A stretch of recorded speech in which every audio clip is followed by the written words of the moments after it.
warahmatullahi wabarakatuh. Perkenalkan, nama saya Hinggil Khairunisa dengan nomor induk mahasiswa 210-15124. Saya dari kelas 6C Bimbingan dan Konseling, Fakultas Keguruan dan Ilmu Pendidikan, Universitas Muhammadiyah Profesor Dr. Hamka. Tujuan saya membuat video ini, saya ingin memenuhi tugas ujian akhir semester mata kuliah profesi BK yang diampu oleh Ibu Rahmiwati Marsinun. Berikut adalah video penjelasan mengenai RPL saya. Di sini saya mengambil layanan informasi ABK Tunanetra. Kenapa sih saya mengambil layanan tersebut? Karena saya ingin memberikan informasi kepada anak kebutuhan khusus tunanetra atau biasa disebut gangguan pada indera penglihatan. Tema atau topik yang saya ambil ialah penerimaan diri. Kenapa sih saya mengambil tema atau topik tersebut? Karena saya ingin nih kepada teman-teman yang mengidap gangguan pada indera penglihatannya agar bisa menerima dirinya atas anugerah yang diberikan oleh Tuhan Yang Maha Esa. Penerimaan diri ialah bagaimana individu menerima dan memahami karakteristik kepribadiannya. Individu merasa mampu dan mau hidup sebagaimana kehidupan individu lainnya atau pada umumnya. Nah, bila individu tersebut mampu memahami perilakunya, maka ia akan menyukai dan merasa orang lain juga akan menyukai dirinya. Tapi sebaliknya, apabila individu tersebut tidak mampu memahami dirinya, maka ia akan menolak atau memperbaiki hubungannya dengan orang lain. Seseorang yang pada mulanya dapat menggunakan indera penglihatannya dengan baik, kemudian menjadi tunanetra atau bermasalah pada indera penglihatannya secara total maupun tidak, sudah pasti nih akan mengalami perubahan baik aspek fisik maupun kejiwaannya, sehingga pada akhirnya akan mempengaruhi terhadap peran atau status mereka di lingkungan sekitar, karena mereka sangat membutuhkan penyesuaian diri serta harus mampu menerima diri dengan keadaan yang sekarang. Nah, individu yang memiliki penerimaan diri yang baik akan lebih mudah untuk menerima dirinya sendiri dengan apa adanya, sehingga dapat menjalankan peran di masyarakat dengan baik. Begitu juga dengan sebaliknya. Keadaan yang dialami penyandang disabilitas tunanetra ini tidak seperti memiliki tujuan yang jelas dalam kehidupannya. Gagal menjalani hubungan dengan orang lain, tidak mampu hidup mandiri, tidak memperoleh kesempatan dari lingkungan atau ditolak lingkungan. Tugas pengembangan yang menghambat dan tidak dapat menerima keadaan diri sendiri. Nah, biasanya membuat penyandang disabilitas tunanetra ini tidak dapat berfungsi secara positif dalam kehidupan dan sangat rentan mengalami masalah psikologisnya seperti perasaan cemas, tertekan, rendah diri, kesepian, dan juga depresi dalam kehidupannya. Oke, ini berikut RPL yang termodifikasi.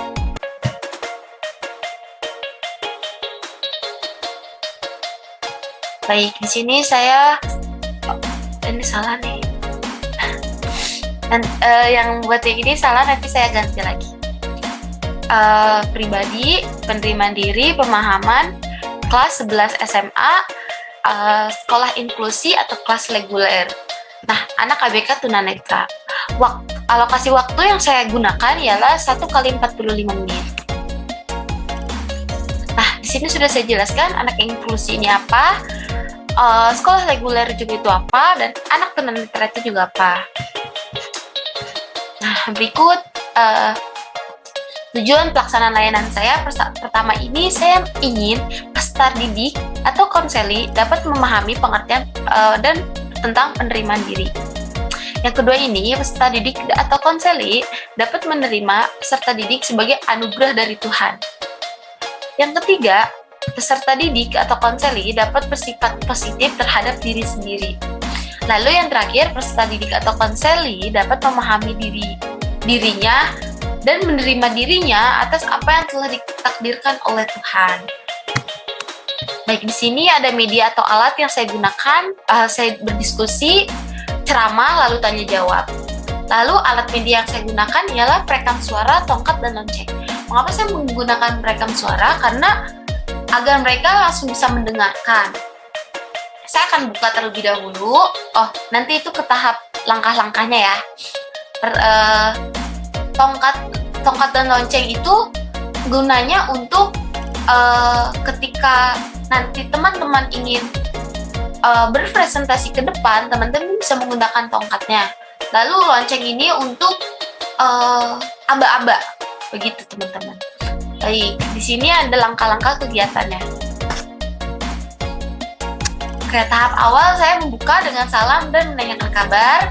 Lalu berdoa menurut kepercayaan masing-masing, dipimpin oleh ketua kelas jika ada, jika tidak ada oleh saya.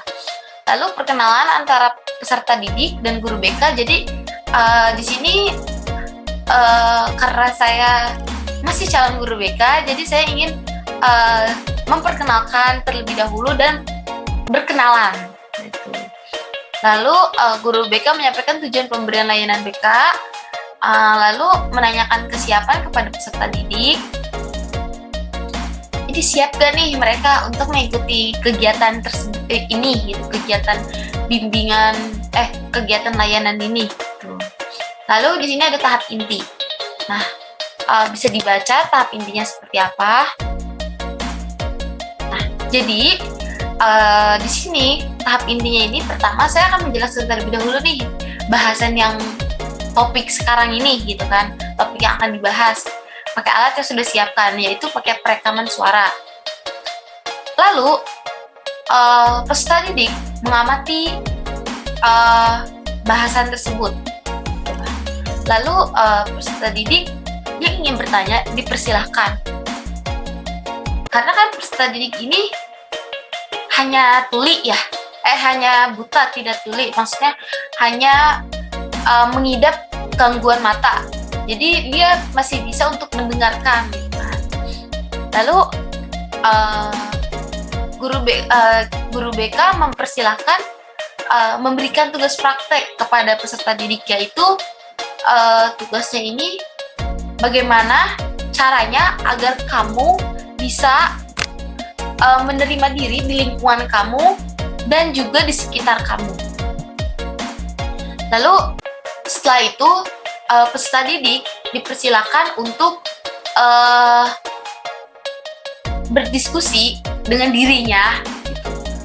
Dia memikirkan bagaimana cara dia untuk memahami dirinya, menerima dirinya, apa yang telah dia punya sekarang, anugerah yang dia diberikan oleh Tuhan Yang Maha Esa, seperti itu. Lalu dilanjut setelah itu guru BK mempersilahkan peserta didik untuk mempresentasikan hasil tugas yang telah diberikan. Jadi dia nanti ke depan satu-satu lalu menjelaskan bahwa saya seperti ini, bahwa saya seperti ini, gitu. Jadi nanti dia menjelaskan gitu bagaimana cara penerimaan diri dia, gitu.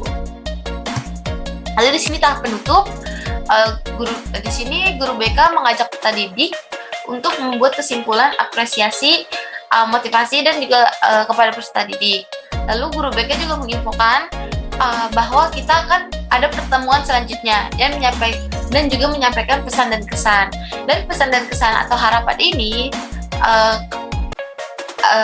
andai kata teman-teman siap, teman-teman ABK-nya ini siap untuk melanjutkan kegiatan ini di minggu depan, akan diadakan kembali. Jadi nanti masuk ke tindak lanjut.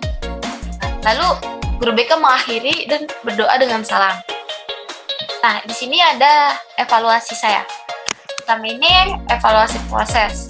Nah, perhatikan proses saat layanan. Jadi saat evaluasi proses saya, yaitu hasil proses refleksi saya masing-masing, peserta didik, dan sikap antusiasme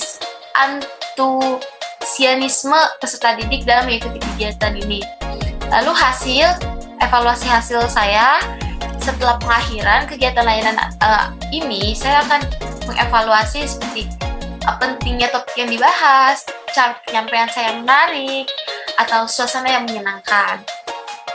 Lalu tindak lanjut yang saya pikirkan yaitu pertama ini kita akan bersama-sama nih untuk menyepakati kegiatan lanjutan jika diperlukan. Lalu yang kedua, guru BK meminta komitmen kepada para peserta didik untuk menerapkan informasi atau bahasan yang tadi sudah guru BK itu berikan atau yang sudah tadi kita pelajari. Seperti itu. Ini materinya. Oke. Ini referensi. Oke, baik, terima kasih. Next ke sini. Sekian penjelasan video dari saya. Apabila ada kata atau perbuatan yang salah, mohon dimaafkan. Terima kasih atas perhatiannya. Billahi taufiq haq. Fastabiqul khairat. Assalamualaikum warahmatullahi wabarakatuh.